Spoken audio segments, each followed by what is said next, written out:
Manipur people की फ्रंटना थमजरीब वाफमदी कोई मणिपुर कोई टेरिटरी इंटीग्रिटी की मतंगसिदनी कोई मयाम अमा नुंगाइनद्रिब करी करी तौरप यागे अदगी ngasi ngasimak thoiba mayam sing asi koi manipur gi territory integrity gi ni alo itadi mayam ama haire koi gi bharat ki leriba union lenga ki honorable prime minister ari union home minister ari manipur gi mukhyamantri mayam ama haire honorable minister loi hai manipur gi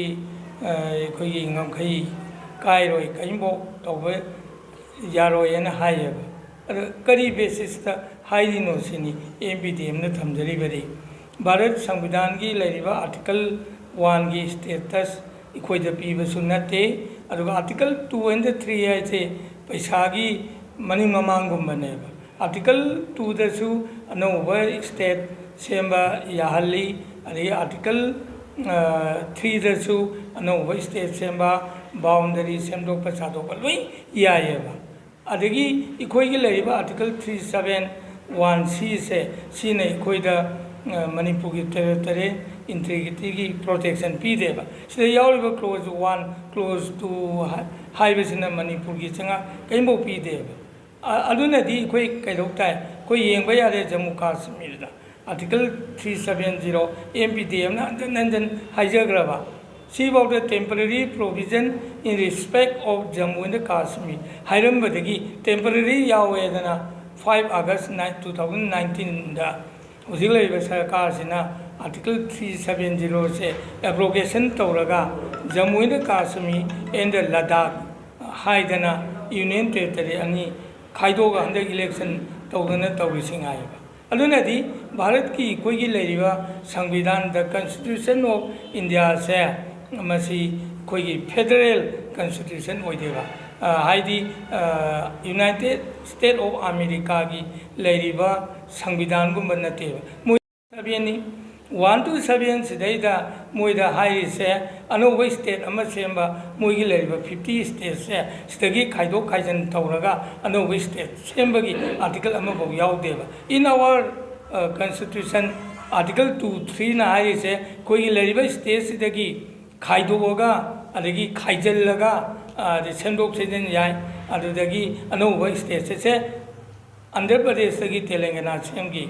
अदगी Bihar की झारखंड सेमगी अदगी मध्य प्रदेश की कोई Chhattisgarh semi UP दगी कोई कइनो Uttarakhand सेमे अदगी ममांगी political history Assam दगी खाइदोगी से कयानो येंगसे अदुना हारिबा federal structure होइदबनिना कोई मणिपुर की voter प्रजा लाख कुनगा 56,000 समहंदे न थागलिबा honourable MP अनि अदगी ऑनरेबल एमएलए हुंपू including CM and state cabinet अदगी हारिबा राज्य सभा की लेरिबा मयाम सिंह से सिना मणिपुर की टेरिटरी इंटीग्रिटी ngaकदमने ngak baije thang na te na nongmina ngawi ab janate under the article of the constitution of India gi leiriba article 1 to 395 schedule 1 to 12 sigi makhada koi gi federal structure su oidabanina koi kaidau tage se makoi mp ohum adagi honorable mla humpu adagi government ade semiba sasak andi birodi dal gi kamu sing sina ngakadamne praja da onjalaga Manipur की territory integrity ngaकदमनी कायना हाइजलक तारगदी कोई मखा तानिंगदे याम समना हाइबा वादा कोई मणिपुर की प्रजा लेरिबा lakh 32 to 36,000 जना parliament चलगा Delhi चलगा धरना फमगा मणिपुर की टेरिटरी इंटीग्रिटी काय यारो कायना लाउरगा मदु कोई प्रोटेक्ट तौदों नते कना होल दो आवर ऑनरेबल एमपीज अहोम our honorable MLA, including the council of minister, she togadam neva. Ado high bama yansing get togdana, amuxuna hajeri, Prajar Unsalaga Manipugi, territory integrity, Nazi I targeti, Karigizamuta MP Oibiri, Karigizamuta MLA Oidi, Karigizamuta Mukamantri Oidi, couldn't make it die to say, Mui Logadavani, Mui Togadava neva. मधुगी से America दे federal structure होइबनिना federal constitution होइबनिना 50 state सी मनुंग दे ख्वाई चावबसे अलास्का नि अदगी सेनेट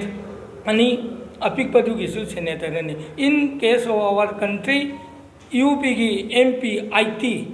मधंग महाराष्ट्र खरा पॉपुलेशन खरा यामेना 40 आइनेबा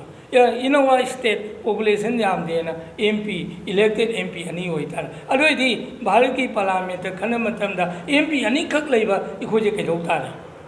अदगी लाइबा भारत की ऑनरेबल एमपी सिंह से मणिपुर की पॉलिटिकल हिस्ट्री खंग्राबा फॉर एग्जांपल कोई 1957 दा मणिपुर की एलआर एक्ट खनने मतमदा आंध्र प्रदेश की कारक एमपी सिंह ने ऑब्जर्वेशन पीको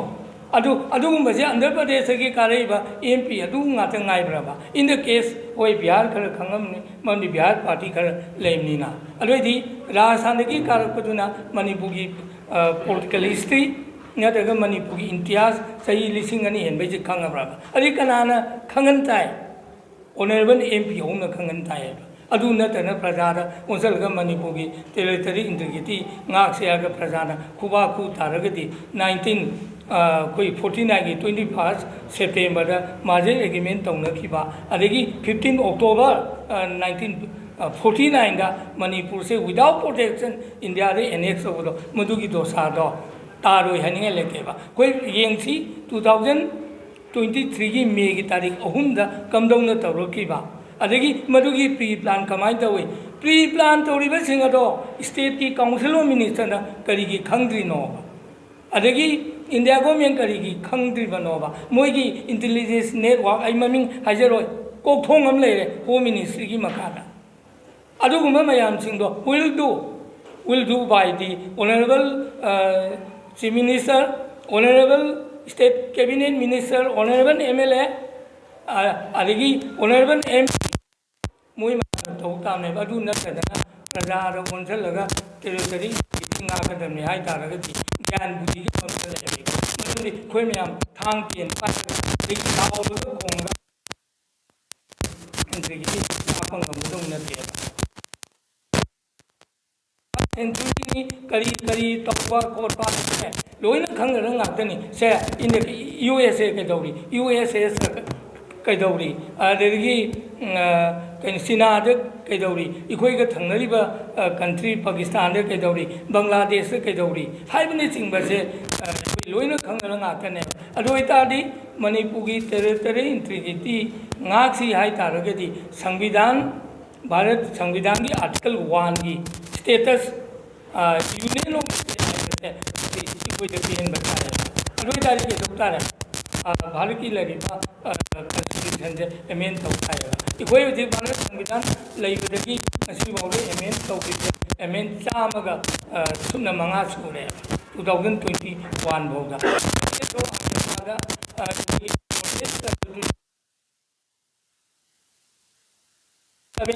आगे सेप्टेम्बर 9 दगी मुई कॉन्स्टिट्यूशन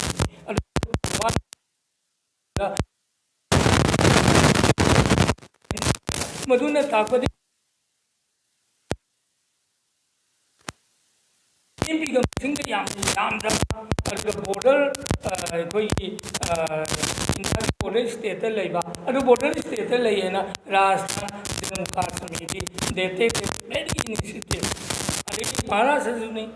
सी होइता मुझे बॉर्डर गुंबनी अदगी इन द केस कोई की स्टेट दी कदोरबा लौरी सिंह से सिगी रिस्पांसिबिलिटी से ऑनरेबल आर्ट्स वगैरह प्रजेल वगैरह मसीगी दायित्व से लौद्रगदी प्रजा मयाम लाउरगा खोंगगा कोई थमुई काय थोकने एग्जांपल जेंबिरो 1947 दा मतमदुगी प्रजा मयामना ओय एक्सप्लेन तौररोय मतमदुगी प्रजा मयाम के प्रेशर की हिज आदेश महाराष्ट्र ओ